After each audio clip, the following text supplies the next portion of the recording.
পৃথিবীর কেউ নাই, আমি আর আমার বিবি বিছানায় শুয়ে আছি, ওখানেও রসুলের দলিল ঢুকে গেছে।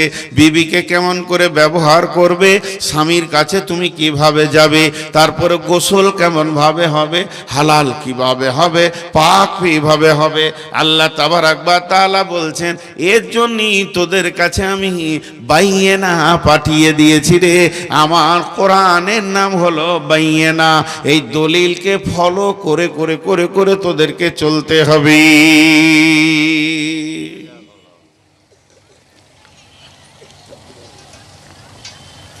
যার জীবনে দলিল নাই তার কোনো মূল্য নেই। দলিলকে ফলো করে চলতে হবে। মুসলমান থুতু ফেলবে জি, তাও দলিল আছে। জুতা পরবে, তাও দলিল আছে। আমি ছোটগুলো বলছি, নামাজের তো আছি, আল্লাহ আকবার থেকে সালাম ফিরা পর্যন্ত হাজার কথা, বড়গুলো আমি বলছি না। তাহলে চোখকে কি করতে হবে, মাথাকে কি করতে হবে, আমি কেমন করে চোখকে ব্যবহার করব, মাথাকে ব্যবহার করব, আমি কোথা দাঁড়াবো না দাঁড়াবো, আমি কি করব না করব, আমাকে কোরআন দলিল দিতে রয়েছে। আমাকে সেই দলিল অনুসারে নিজের জিন্দেগি বাসার করতে হবে।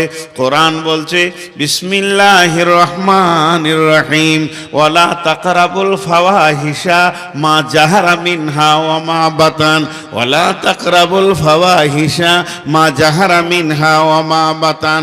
কোরআন বলছে, রে মুসলমান, তোকে আমি সব জায়গায় দেখব, ঠিক আছে, কিন্তু যে জায়গাতে প্রকাশ্য দিবালোকে কাবিরা গোনা চলছে, জুয়া চলছে, তাস চলছে, লুডু চলছে, দাবা চলছে, বোর্ড চলছে, যেখানে সুদ চলছে, যেখানে মদ চলছে, বেশ্যারা যেখানে আছে, রান্ডিগিরি চলছে, বেশ্যাগিরি চলছে, লুচ্চামো চলছে, আমি যেন তোর পা দুটি ওই জায়গায় না দেখতে পাই যে তুই দাঁড়িয়ে আছিস।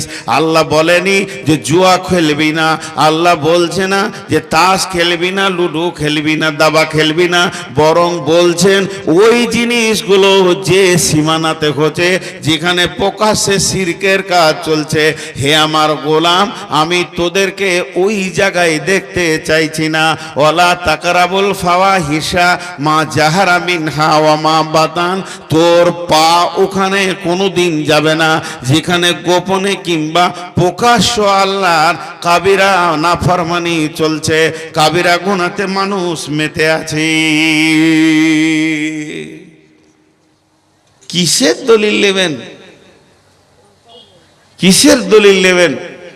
জি, সব জিনিসের দলিল বর্ণনা করেছেন আল্লাহ তাবারাক ওয়া তাআলা, সব জিনিসের দলিল। বুড়িয়ে গেছি দিয়ে কিছু মনে থাকছে না ওবায়দুর রহমান, আসলে এবার মরার দিন এসে গেছে। জি, এবার চলেন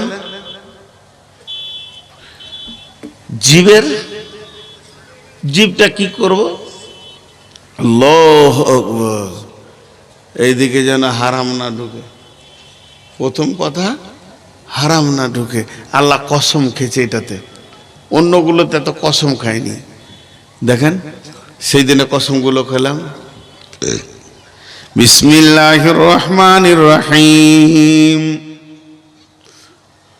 والشمس وضحاها والقمر إذا تلاها والنهار إذا دلاها والليل إذا يغشاها والسماء وما بناها والأرض وما طحاها ونفس وما سواها فألهمها فجورها وتقواها قد أفلح من زكاها وقد خاب من دثاها।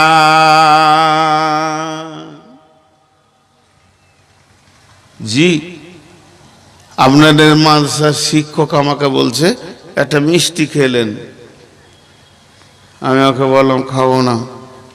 না, খান খান খান, সুগার রে ভাই, শরীর খুব খারাপ, মিষ্টি খাবো না। না, খান খান খান। কোন বিয়াদব রে, সুগার বলছি তা খান, এটা সব থেকে দামি মিষ্টি, তোর নাকে কিলাই দামি মিষ্টি, খান খান খান। এবার আমি রেগে গেছি, মানুষ তো রেগে গিয়ে ওকে বলছি, আল্লাহর কসম খাবো না। মানুষ কখন কসম খায়? যখন রেগে যায়। আল্লাহর কসম আমি খাবো না, লোকটা বুঝে নিল খাবে না। এখন আপনাদের সভাপতি সাহেব আমাকে বলছে, হাজি মৌলানা আপনি বলে গাজলে কার পকেটে টাকা চুরি করেছেন, এটা আরো পেস্টিজ চলে গেছে। তখন আমি ওনাকে বলছি, আল্লাহর কসম, আল্লাহর কসম, আল্লাহর কসম, আল্লাহর কসম, আল্লাহর কসম, আল্লাহর কসম, আল্লাহর কসম, আল্লাহর কসম, আল্লাহর কসম, আল্লাহর কসম, আল্লাহর কসম। এটা ভুল বললেন, মিথ্যা বললেন, আমি এ কাজ করিনি। প্রথমটা একবার কসম খেলাম, আর দ্বিতীয়টা 11 বার কসম খেলাম। কেন? এটা আমার প্রেস্টিজ আর ব্যাপার আছে, তার জন্যে কসমটা আমি বেশি করে করলাম, যে মানুষ বুঝে নেবে এ কাজ ওর দ্বারা হতে পারে না। তাছাড়া এতগুলো কসম কেন করবে? তার মানে গুরুত্ব যত বেশি হয় কসম তত ঘন হয়ে যায়। তা আল্লাহ তাবারাক ওয়া তাআলা এখানে 11টি কসম করে বলছেন যে কাদ আফলাহা মান যাক্কাহা ওয়া কাদ খাবা মান দাসাহা। আমি 11 বার কসম করছি। আমি আল্লাহ যদি একবার বলি যতটা ওজন হবে, আমি লাখবার বললেও অতটা ওজন হবে, আমি 10 বার বললেও অতটা ওজন হবে। আল্লাহকে কোনো কথা 2 বার বলার দরকার নাই, আমাদের জন্য একবার বললেই যথেষ্ট। তবে আল্লাহ 11 বার কসম খেলেন কেন? মানে আমাদের অভ্যাস আছে কসমের কথাগুলো বেশি গুরুত্ব দিই। আমাদের গুরুত্বর দিকে তাকিয়ে আল্লাহ 11 বার কসম খেয়ে বলছেন। বলছে তো বলছে ছোট কথা, বড় কথা লয়। কি কথা বলছে বেটি রে? আল্লাহ বলছেন কাদ আফলাহা মান যাক্কাহা ওয়া কাদ খাবা মান দাসাহা। এই কথাটা বলার জন্য এতগুলি কসম খেয়েছেন। তাহলে আমাদেরকে আজকে দেওয়ানির ময়দানে ওই কসমটাকে গুরুত্ব দিয়ে বুঝতে হবে। আল্লাহ বললেন কি? আল্লাহ বললেন যে পাক আছে বেঁচে যাবে, যে না পাক আছে ফেঁসে যাবে। যে পাক আছে সে কি হবে? বেঁচে যাবে। যে না পাক আছে ফেঁসে যাবে। ভালো কথা, ভালো কথা জি। পাক আর না পাক, তাহলে আর জলসা শুনতে হবে না। উঠে মেরে দেন তো নদীতে, আর সাবান নিলেন, কুচলে কুচলে ময়লা গলা তুলেন, সাফ হবো। আল্লাহ বলেছে বেঁচে যাবে, আল্লাহ বলেছে বেঁচে যাবে মানে জান্নাত যাবে, ফেঁসে যাবে মানে জাহান্নাম যাবে। তা আমি জান্নাত যাব পাক হয়। মা বোনেরা গোসলখানায় ঢুকে যান আর গোটা গায়ের ময়লাকে কুচলে তুলে পাক হয়ে যান, জান্নাত চলে যাবে। ওইটা বলেনি, ওইটা বলেনি। ফেঁসে যাওয়া, বেঁচে যাওয়ার ব্যাখ্যাটা শুনতে হবে। বেঁচে যাওয়া আম্মা জান আয়েশা বর্ণনা করছেন, উম্মুল মুমিনিন, উম্মুল মুমিনিন আম্মা জান আয়েশা বিশ্ব নবীকে জিজ্ঞেস করছেন, ইয়া রাসূলুল্লাহ, যে পাক থাকবে সে বেঁচে যাবে, তাহলে আমাকে বড় পবিত্রটা হওয়া শিখিয়ে দেন, আমি ছোটখাটো পাক হব না। বিশ্বনবী বললেন, আয়েশা রে, প্রথম নম্বর পাক হচ্ছে তুমি হালাল খাও। কেন বললেন?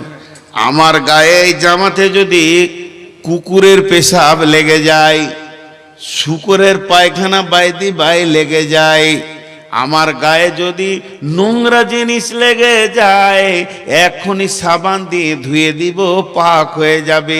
আবার আমি এই জামাটা পরে নামাজে দাঁড়াবো, জুমার খুতবা দিব, অসুবিধা হবে না। কিন্তু যদি আমায় হারাম খেয়ে নিই, এই হারাম খাওয়ার কারণে ওই খাবার থেকে আমার রক্ত হবে, মাংস হবে, হাড্ডি হবে, আমার শরীরে ক্যালসিয়াম হবে, পটাশিয়াম হবে, যত কিছু দরকার সব হবে। ওতে আমার শরীরটা ধীরে ধীরে ধীরে ধীরে বড় বড় হবে।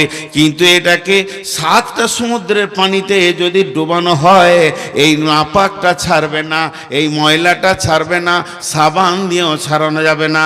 এই ময়লাটা পরিষ্কার হওয়ার একটাই রাস্তা আছে, সোনা থেকে খাদ বের করার যেমন একটা রাস্তা, ওকে আগুনে অ্যাসিডে দিতে হবে, তবেই সোনা থেকে খাদ আলাদা হবে।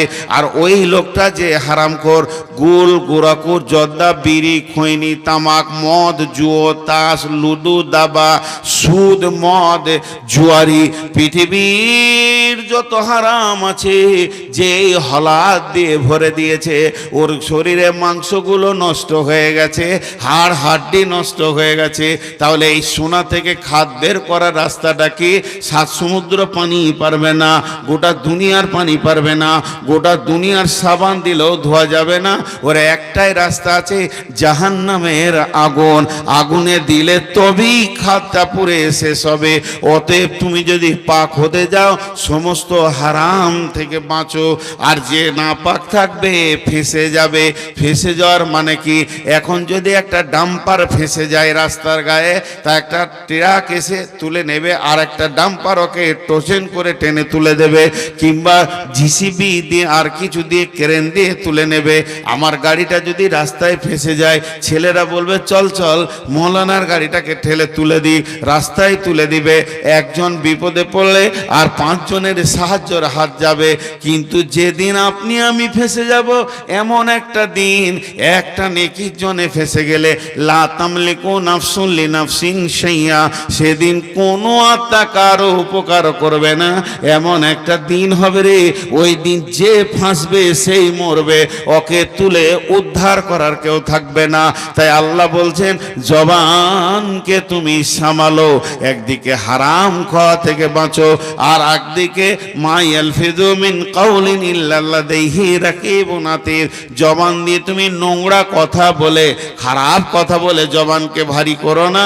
ওয়াইদা কুলতুম ফাদিলু ওয়ালাউ কানা দা কুরবা, যখন কথা বলবে ইনসাফ করে মেপে, অন্যায় থেকে বেঁচে কথা বলবে, ভালো কথা বলবে, ফায়সা কথা বলবে না।